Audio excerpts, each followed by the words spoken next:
I am the playwright of Grandeur, which is having its world premiere at Magic Theater here in San Francisco. Hi, I'm Loretta Greco, and I'm the director of Han Ong's Grandeur at Magic Theater. My name is Carl Lumley, and I'm playing Gil Scott-Heron. My name is Sophia Fredericks, and I am playing Miss Julie in the world premiere of Han Ong's Grandeur at the Magic Theater. Hi, I'm Raphael Jordan. I'm playing Steve Barron in the world premiere of Grandeur by Han Ong.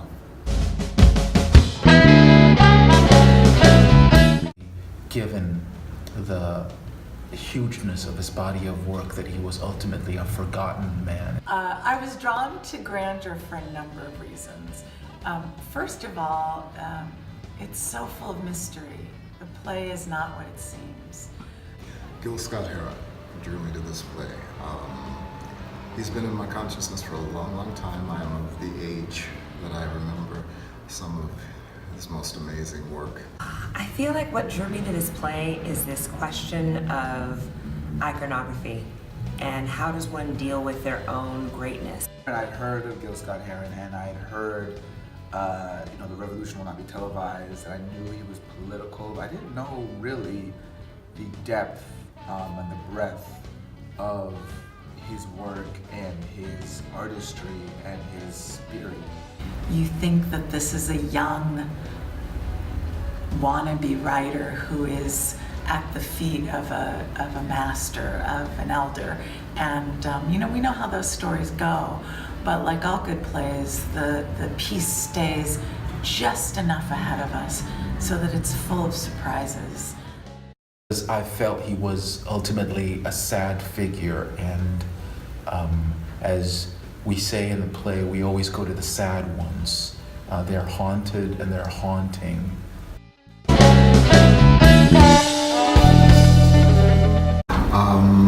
He was compassionate, he was very, very intelligent, he was reckless, he was adventurous, he was flawed, and I identify with each and every piece of him. I would describe Miss Julie as a person who is the rock in Gil's life in this fictionalized tale. And he was also a reporter, a witness to what was going on at the time, in his time, as I guess all the great artists are. He's a very ambitious person. I think he's very, I think he understands optics. And also we can all relate to that person who maybe is the rock and has the most information, but maybe isn't the best qualified for the job. He took what he saw in the world around him, he tried to make sense of it, he filtered it through himself and tried to express it to other people.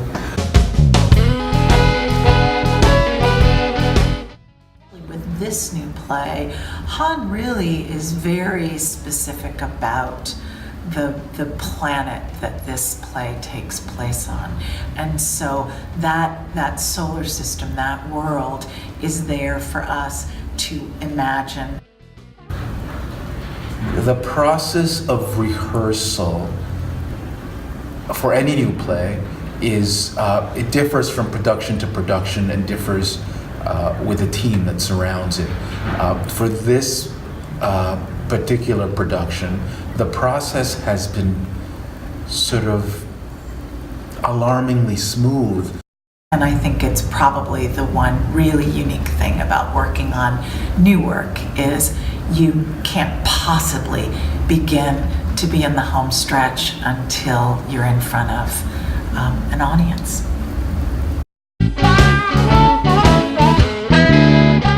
I think the audience needs to be ready to take a pretty exciting ride and needs to be ready to be surprised. I think audiences are eager, and I think they would benefit perhaps in many ways from what I think Han has managed to do in this play, which is kind of bring us face to face with an idea about what right do we have as individuals to just live our lives and to make our own decisions about what we see at any given moment? Audiences should look forward to an unveiling, a peeling back of a layer of a really complex and interesting and great American hero.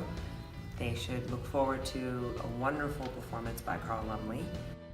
What Han has written really brings in very interesting kind of complementary and disparate energies. It would be great if audiences leave being haunted by the Gil that we put on stage. So it's sort of like me transferring my haunting to them, so that now they have this sort of, desire to sort of be appeased by listening to his music, reacquainting themselves with his work, and sort of seeing if they agree with me that this is sort of a giant, an unacknowledged giant of 20th century music and letters. What has to be conveyed is the only thing that I think we lay claim to as human beings, which is the heart.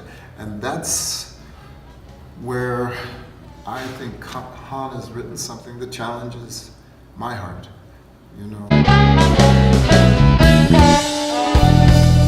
I think one of my favorite things about working at the Magic Theater is the fact that I do believe that this is a place of magic. This is the best space in American theater. I love the space. I love the intimacy. I love the thrust. I love the way the audience is literally wrapped around the action. I love the playing space, the little postage stamp, because it's a place where actors commune with great writing. What I like about being at the Magic and working here is the tightly knit sort of support.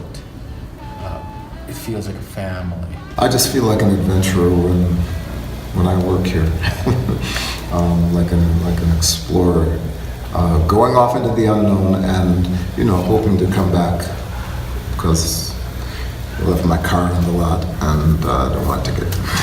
I really like working at Magic Theater because it reminds me of a very welcoming community feeling, very kind of family feeling. It's a space that allows for whatever particular alchemy, whatever group of elements come together at that moment, some seen and many unseen. It's just a wonderful group of people, though, a great sense of community and a lovely cast that I really can't wait to continue working with. This place, this Magic Theater, is a place of the unknown. That's my favorite thing about the Magic. The theater itself is a place where transformation and transcendence is possible. And if you're here for the first time as a theater goer, it's a place that can't help but rock your world and make you really understand why theater is one of the most exciting art forms still in existence.